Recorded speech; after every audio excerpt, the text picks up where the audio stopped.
Hello tout le monde, j'espère que vous allez bien. Aujourd'hui on se retrouve dans une nouvelle vidéo et du coup on se retrouve pour le book haul du mois de juin. Ce book haul est un petit book haul, mais genre vraiment hyper petit. Je pense que c'est le book haul le plus petit que j'ai jamais fait. Je pense qu'il est si petit justement parce que j'ai travaillé au mois de juin et que j'ai pas passé du temps sur le site Kobo à regarder les nouveautés ou même les anciens livres qui me faisaient envie.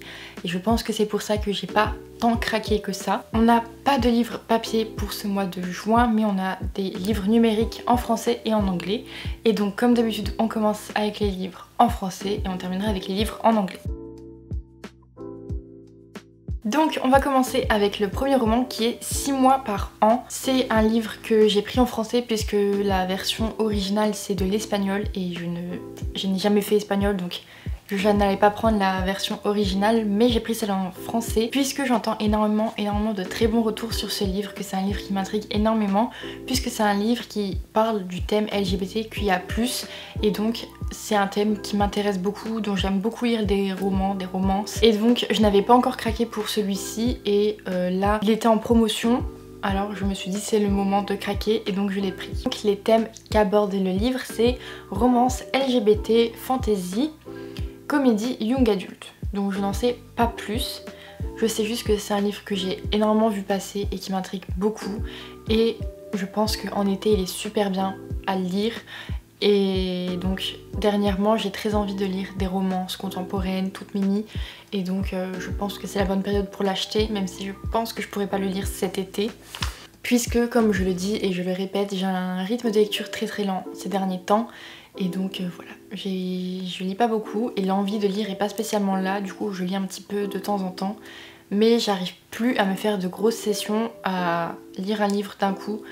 Donc voilà. Continuons avec Viser la lune de Anne-Fleur Multon. Donc c'est un livre que j'ai vu passer très rapidement et j'ai été hyper tentée par la couverture qui est juste incroyable.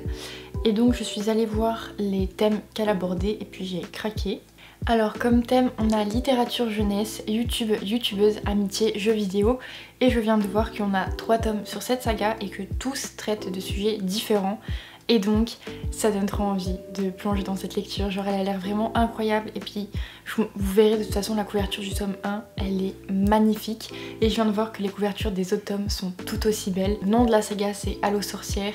Juste je pense que ça peut être tellement bien. Ça me fait penser très rapidement à L'éveil des sorcières que j'ai lu récemment, où je pense que c'est des livres qui sont dédiés à un public jeunesse et donc on va parler de sujets forts et importants pour les sensibiliser et je trouve ça hyper bien, donc je suis super curieuse pour cette lecture. Ensuite je me suis pris Le jour où le soleil ne s'est plus levé de Nin Gorman et de Marie Alino. Alors j'ai pris ce tome 2 parce que clairement je vois que de bons retours sur le tome 1 qu'il faudrait que je lise d'ailleurs, que j'ai trop envie de lire cet été. Et je me suis dit bah tant qu'à faire autant prendre le tome 2, même si le tome 2 lui par contre c'est le...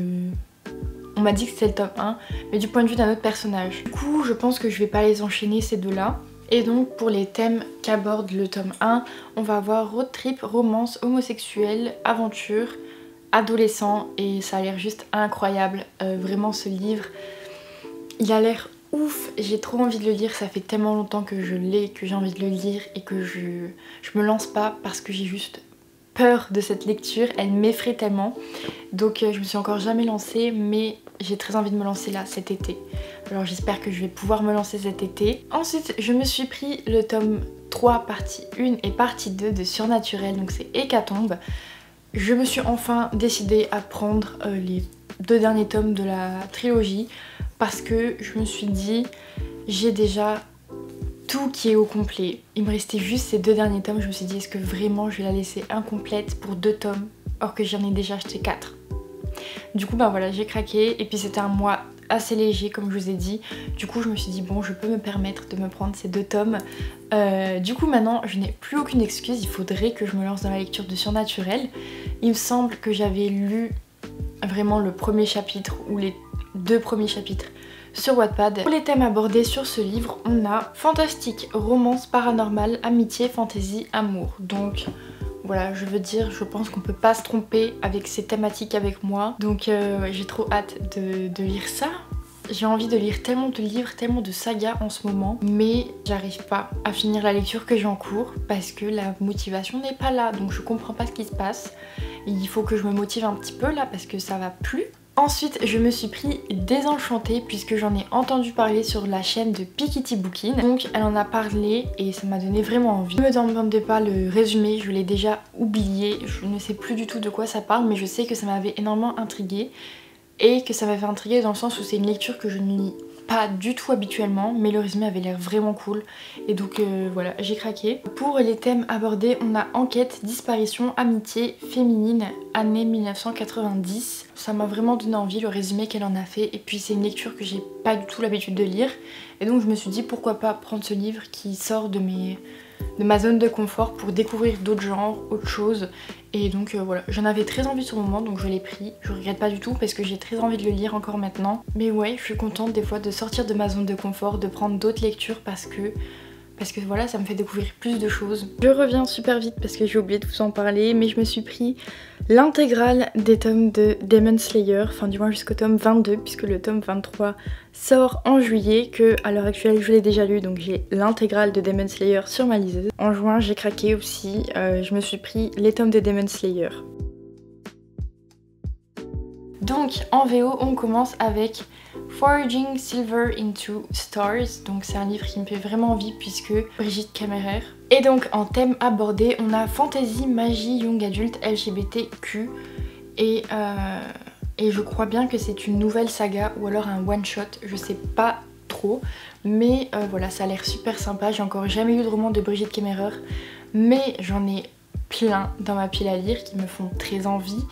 Et je ne les ai jamais commencé. Pourtant, fut un temps, la saga Curse Breaker, je crois que c'est ça, était dans mes priorités. Et puis, un jour, je l'ai enlevé de mes priorités. J'ai très envie de découvrir la plume de cette autrice, puisqu'on en entend énormément parler, qu'elle fait beaucoup de livres qui me font envie, que je me suis procuré. Et donc, voilà, il est temps que je découvre cette plume. Ensuite, je me suis pris The Blood Traitor, donc c'est le tome 3 de la saga Prison Healer. Et donc je viens de voir que c'est un tome qui va être traduit en français et qu'il est prévu, me semble, pour le mois d'août. Pour ce qui est des thèmes abordés, on a romance, fantasy, magie, épreuve, prison.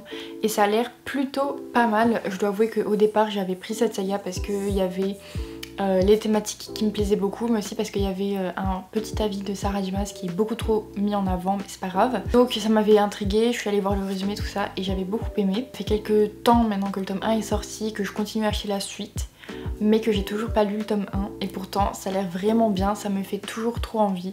Donc j'ai vraiment hâte de me plonger dans cette lecture. Je sais pas si ça va être une trilogie, donc si c'est le dernier tome ou si d'autres tomes sont prévus. J'ai beaucoup d'espoir, j'aimerais énormément vider ma palle, mais vous savez que j'achète 3 tonnes et que je lis moins que ce que j'achète. Ça c'est pas bien, mais comme je vois pas la catastrophe de mes yeux, vu que c'est pas des livres papier que j'ai et que tout est sur ma liseuse, je vois moins la catastrophe. Et ça me fait moins peur. Ensuite il reste 2 livres et on a fini ce book haul. Oui, je vous ai dit que c'était vraiment court. Donc on a Blade Breaker, c'est le tome 2 de la nouvelle saga de Victoria Aveyard. Que cette saga je ne l'ai toujours pas lue, mais elle me fait beaucoup plus envie que sa première saga. Je sais plus c'était quoi sa première saga, mais c'est celle que tout le monde a lue. Je ne l'ai jamais lue et je sais pas si je la lirai un jour. Et donc comme thème pour le tome 1 j'ai fantasy, young adulte, LGBTQ, pirate, écuyer. Donc ça a l'air vraiment sympa. Alors j'ai continué à me prendre la suite en me prenant ce tome 2 et je vois qu'il y a un tome 3 de prévu, donc je sais pas s'il y a déjà une date ou s'il est en cours d'écriture. Voilà, ça a l'air plutôt sympa et j'ai très envie de lire cette saga. De l'autrice, de la découvrir parce qu'on en a beaucoup entendu parler pour sa première saga et moins pour celle-ci, enfin du moins celle-ci je l'ai pas beaucoup vu passer, mais en même temps c'est parce qu'elle est peut-être pas encore traduite, donc en France on va pas beaucoup la voir passer jusqu'à ce qu'elle soit traduite. Et pour finir je me suis pris After Love en VO. Cette fois-ci je l'ai pris parce que j'ai juste vu qu'il passait partout en ce moment parce qu'il a été traduit et sinon je l'avais jamais vu passer avant et j'avais pas spécialement fait attention à ça. Et puis à force de le voir partout, j'ai fait mon mouton et j'ai craqué. Donc les thèmes de ce roman, c'est romance, mort, LGBT, fantastique, paranormal, et donc ça a l'air super bien. J'en vois de très bons retours. J'aimerais beaucoup lire plein de livres en ce moment comme vous l'avez compris et j'arrive pas, donc c'est hyper frustrant. J'espère que le prochain book haul sera pareil que celui-ci, un petit book haul. Ça fait du bien de temps en temps. Donc voilà pour cette vidéo, j'espère qu'elle vous aura plu. N'hésitez pas vous à me dire en commentaire ce que vous avez acheté au mois de juin. Moi je suis vraiment fière puisque j'étais raisonnable. Je pense que c'est un des book hauls les plus raisonnables que j'ai fait sur ma chaîne. En attendant, je fais plein de gros bisous et je vous dis à bientôt. Bye.